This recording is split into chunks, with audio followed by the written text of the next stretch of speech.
এই দলে কোনো একজন স্টার হতে পারে না। এই টেস্টটা আমরা জিততে পারলে কিন্তু আমরা 5-এ চলে যাব, ভারতের উপরে চলে যাব। শান্ত কালকে একটা ছবি পোস্ট করেছে যেটা নিয়ে আসলে অনেক বেশি আলোচনা হচ্ছে। আগে তো আমরা বাংলাদেশের ক্রিকেট মানেই বলতাম পঞ্চপাণ্ডব।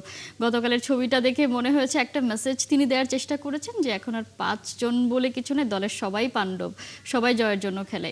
এইটা মানে এবং ভাইব দেখলে আমরা সবসময় বলি যে বাংলাদেশের ভাইব দেখে একটু নেগেটিভ অ্যাপ্রোচ মনে হচ্ছে, হয়তো তারা মোটিভেশন হারিয়ে ফেলছে। সামহাও এখন কি মনে হয় যে দলের সেই পুরনো যে রিদমটা সেটা যে ফিরে আসছে, তার কারণ হচ্ছে দলে একটা পজিটিভ আবহাওয়া বিরাজ করছে। অবশ্যই, এবং তিনি আপনি যেটা ইঙ্গিত বলছেন আর কি, যে তিনি ইঙ্গিত দেওয়ার চেষ্টা করেছেন যে এখন আর পঞ্চপাণ্ডব না, আমরা ড্রেসিং রুমের 11 জনই পাণ্ডব।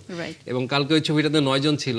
এবং মুশফিককে যদি আপনি খেয়াল করে দেখবেন যে মুশফিক পায়ের উপর পা তুলে খুব রিল্যাক্সে আছে, সবাই হাসছে।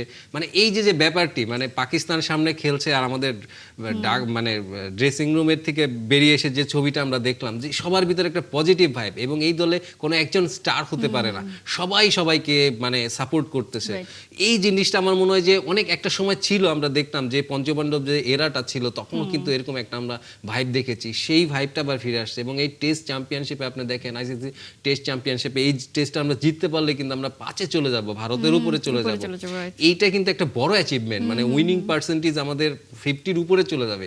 তো এইটা দেখে আসলে যে কোনো ক্যাপ্টেনেরই কিন্তু সে চাইবে সে দলটাকে আরো চাঙ্গা রাখতে। এবং চাঙ্গা রাখতে গিয়ে শান্ত যেটা করছেন, আমার মনে হয় যে মুশফিককে তিনি একটা রেসপেক্টের জায়গায় দিচ্ছেন। মুশফিক বড় ভাই, তিনি কথা বলছেন। আপনি লিটনকে যদি খেয়াল করেন, লিটনের যে সাউন্ডটা আপনার উইকেট কিপিং এর ওখান থেকে আসছে, সব মিলিয়ে কিন্তু সবাই মিলে এই টেস্টটা খেলছে এবং কারো চাপ একা নিতে হচ্ছে না, তাকে অন্যজন করে দিচ্ছে। এটা আমার কাছে খুব ভালো লেগেছে।